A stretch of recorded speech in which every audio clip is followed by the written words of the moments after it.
Every management agreement is a 10-year deal. Not true. In this episode, we're going to talk about filling a gap, covering a need, working through a period in your building that is shorter term than 10 years. It's another good episode.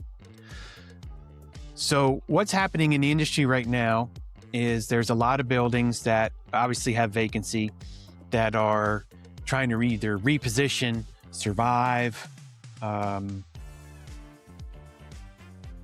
protect the downside. There's other motives than maximize my value. And a management agreement can be a really useful tool with a flexible operator in this environment. I have a number of deals right now where the context of the first conversation has been, hey, we're either transitioning this building or we're trying to minimize our downside. Would you consider a management agreement less than 10 years? Absolutely. Let's talk more. What does that look like? What do you mean? What are you hoping for? Who's in favor? Who's not in favor?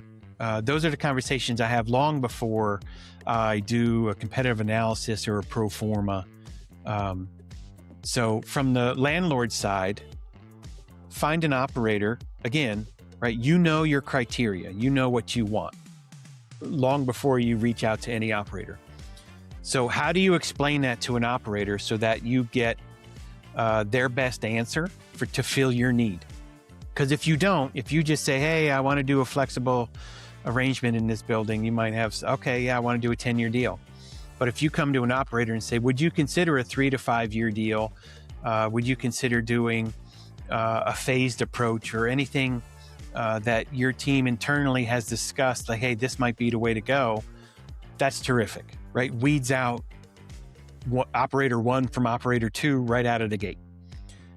Also, on your own team as a landlord, right? Who thinks it's a good idea and who's fighting a little bit? Traditionally, if you've got an in-house leasing team, they're usually the last people on board because they're optimists, and they should be, right? I think I'm going to get a deal. I think we're going to lease the space. I know it's been empty for 18 or 24 months, but the market's turning, and I give us 3 more months, 4 more months.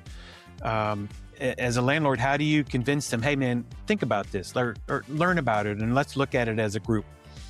But to consider or make the assumption that, hey, if I do this, it's got to be a 10-year deal. Absolutely not.